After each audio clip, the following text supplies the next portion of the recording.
नमस्कार, आप देख रहे हैं DN24 न्यूज, जहां मिलती है सच्ची और सीधी खबरें। चलिए आपको ले चलते हैं दादरा ग्राम पंचायत भवन, जहां राष्ट्रीय पंचायती राज दिवस के उपलक्ष्य में हुआ एक विशेष आयोजन। दिनांक 24 अप्रैल 2025 गुरुवार, स्थान दादरा ग्राम पंचायत भवन। यहां राष्ट्रीय पंचायती राज दिवस को समर्पित एक विशिष्ट कार्यक्रम का आयोजन किया गया, जिसकी शुरुआत हुई प्रधानमंत्री श्री नरेंद्र मोदी के लाइव प्रसारण के साथ। प्रधानमंत्री ने अपने संबोधन में ग्राम स्वराज, जनभागीदारी और पंचायती शासन व्यवस्था की मजबूती पर बल दिया। उन्होंने कहा कि सशक्त ग्राम पंचायतें ही आत्मनिर्भर भारत की नींव हैं। इस अवसर पर ग्रामीणों को पंचायती योजनाओं, विकास कार्यों और स्थानीय प्रशासन की भूमिका की महत्वपूर्ण जानकारी दी गई। कार्यक्रम में एक निःशुल्क चिकित्सा शिविर भी लगाया गया, जिसमें दादरा CHC के चिकित्सकों ने ग्रामीणों की स्वास्थ्य जांच की और उन्हें आवश्यक प्राथमिक उपचार उपलब्ध कराया। इस गरिमामयी कार्यक्रम में पंचायत प्रतिनिधियों और क्षेत्र के गणमान्य नागरिकों की उपस्थिति रही, जिनमें प्रमुख रूप से शामिल रहे सरपंच श्रीमती सुमित्राबेन पटेल, उप सरपंच श्री कमलेश भाई देसाई तथा पंचायत सभ्यगण श्री हीरूभाई पटेल, श्री शैलेश भाई पटेल, श्रीमती भानुबेन पटेल, श्रीमती संगीता मागेला, श्रीमती सरिताबेन पटेल, श्री शेरदान गधवी, श्रीमती धर्मिष्ठाबेन पटेल, पूर्व जिला पंचायत सभ्य श्री जयंती भाई पटेल तथा अन्य विशिष्ट नागरिक श्री मनोज भाई पटेल, श्री जीतू भाई पटेल, श्री कांतु भाई पटेल। स्वास्थ्य शिविर का सफल संचालन CHC दादरा के प्रभारी डॉक्टर मनीष भाई राजघर के मार्गदर्शन में किया गया। इस आयोजन ने न केवल पंचायती शासन की भूमिका को उजागर किया, बल्कि स्वास्थ्य और जन कल्याण के प्रति सामुदायिक चेतना को भी प्रबल किया। DN24 न्यूज, आपकी आवाज आपके गांव से। जुड़े रहिए, जागरूक रहिए।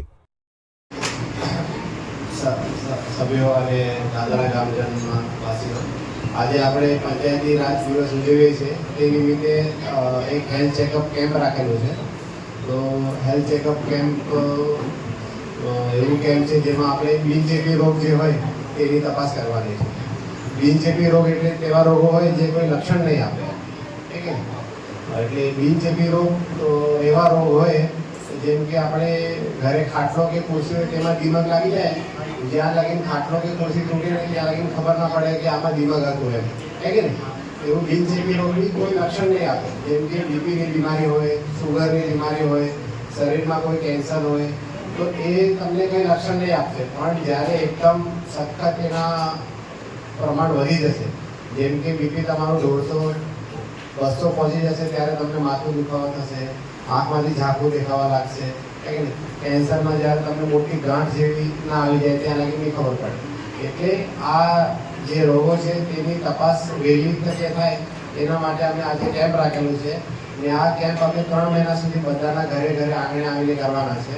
તો આજે અમને આ મંચ મળ્યો છે એટલે અમે આ તપાસ કરીશું।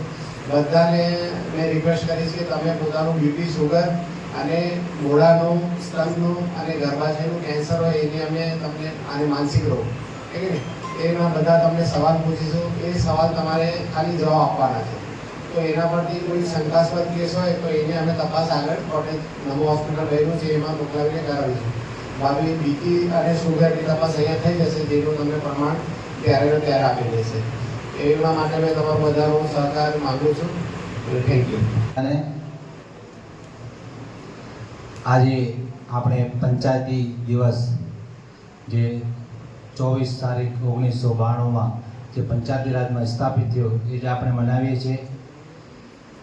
જેમ પંચાયતનો એક અધિકાર છે કે પંચાયતમાં રહેતા આપણા જે પંચાયતના લોકો છે એમની દેખરેખ, એમની સેવાઓ કરવી એ પંચાયતનો મોટામાં મોટો ફરજ છે।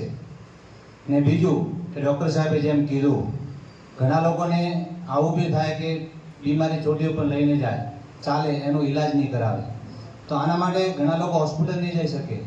તો આવી પણ સુવિધા કરી છે કે તમારે ઘરે ઘરે આવીને તમારે ખાલી ઘરથી બહાર આવવું છે ને બિલ્ડિંગથી નીચે આવવું છે ને ડૉક્ટર સાહેબની જે ટીમ આવે એનો પૂરેપૂરો સહયોગ કરવો છે। તો આ તમારા માટે જ છે, ડૉક્ટર સાહેબના માટે કે પંચાયતી માટે નથી. એક જે ગવર્મેન્ટે આપણે જે સુવિધા આપી છે ને જે આપણા માટે કરતા છે એનો આપણે લાભ અચૂક લેવો જોઈએ. ને આ બીપી અને સુગર આજના સમયમાં બહુ ઝડપીથી વધી રહ્યું છે, તેની તમે તરત જલ્દી સારવાર કરશો એનો ઉપાય થશે. પછી લાસ્ટ સ્ટેજ પર જેમ ડૉક્ટર સાહેબે કીધું કે તમે 200 પર જશો તો પછી એનો રસ્તો પછી પાછળ આવવાનો નહીં મળે, એ આગળ જ થશે. બાકી તમે જલ્દી કંટ્રોલ કરશો એટલું જલ્દી એનો ઉપાય થઈ જશે. આના માટે આ સાહેબને, ડૉક્ટર સાહેબની જે ટીમ છે એનો સહયોગ કરવાનો છે. અને બીજું કોઈ બી આવો તમને પ્રશ્ન હોય તો પંચાયતમાં આવી તમે પૂછી શકો છો, એનો જવાબ તમને મળશે. ધન્યવાદ. સૌ પ્રથમ એ કમિટીએ આ પંચાયત રાજની ઘોષણા સૌથી પહેલા રાજસ્થાનમાં પહેલે કરવામાં આવી પંચાયત રાજની. ત્યારબાદ આંધ્રપ્રદેશમાં સૌ પહેલા જો પંચાયત રાજની જો એ મળ્યું હોય તો આ બે રાજ્યમાં સૌથી પહેલા આપણા દેશમાં મળેલા. તો ત્યારથી આપણે ખરેખર પંચાયતી રાજ એટલે નાના લેવલમાં જે પણ આજે આપણે પંચાયત જોઈએ કે એ આપણને ઈ ગવર્નન્સ મળ્યું, આપણને ડિજિટલ. આજે પંચાયતમાં તમે જોવો તો આપણને ડિજિટલ કોઈ પણ વસ્તુ, બધી વસ્તુ આપણને ડિજિટલ મળી. તમને જ્યારે પેન્શન મળતું હોય તો તમારે એકાઉન્ટમાં ડાયરેક્ટ તમારા પૈસા તમારા જમા થાય. કોઈને આવાસ મળ્યો હોય એ પણ તમારા એકાઉન્ટમાં ડાયરેક્ટ પૈસા મળી જાય.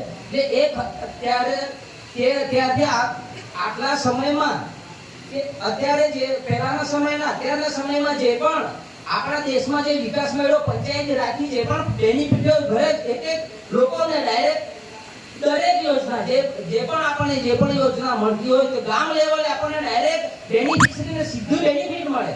એટલે પંચાયત રાજનો ખૂબ જ આપણને ખૂબ જ લાભ મળ્યો છે.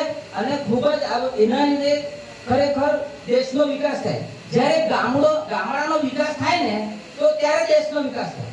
એટલે આપણે કોઈ પણ કામ કરવું હોય તો ડાયરેક્ટ નહીં થાય. એટલે જ્યારે નાના સ્તર પર છે પંચાયત છે, પંચાયતની બોડી છે, અને એના ઉપર પણ જિલ્લા પંચાયત છે, તો એ દરેક કામની એમાં એક ચકાસણી કરવામાં આવે. ત્યાર પછી એ રીતે બધા કામ થાય. એટલે આ પંચાયત રાજ જે ગઠિત કરવામાં આવ્યું છે એના લીધે દરેક દેશના જે પણ ગામડાઓ, જે પણ પંચાયત, એને ખૂબ જ સારો એવો લાભ મળ્યો છે.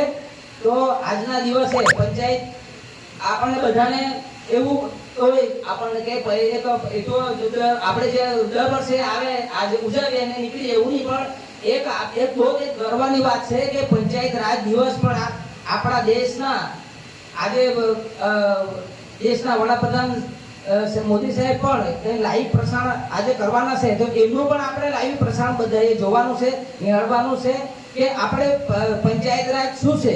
એમ તો તમને બધાને નોલેજ જ હશે, પણ અહીંયા જે કંઈક તમે મારા બે શબ્દ સાંભળ્યા જે બદલ બધાને ખૂબ ખૂબ આભાર. જય હિન્દ, જય ભારત. मेरा नाम सुमित्राबेन जयंती भाई पटेल, दादरा सरपंच। आज पंचायत राज दिन के शुभ अवसर पर प्रदेशवासियों को हार्दिक शुभकामना देती हूँ। और पंचायत राज के दिन आज प्रधानमंत्री नरेंद्र भाई मोदी जी का लाइव प्रसारण है, तो सभी विकास के लिए वो सभी जनता को संबोधित करेगा। तो सभी लोगों को देखना चाहिए और पंचायत राज का विकास कैसा होएगा वो समझना चाहिए। और पंचायत में सबसे पहला शिक्षण का विकास होना चाहिए, और लाइट, पानी और आरोग्य का सब छोटा विकास होना चाहिए। इसलिए पंचायत राज की स्थापना की है। तो मैं सभी प्रदेशवासियों को शुभकामनाएं। आरोग्य कैंप भी रखा गया है, तो सभी जनता को मैं रिक्वेस्ट करती हूँ सभी जनता वो चेकअप कराए और स्वास्थ्य का ध्यान रखें।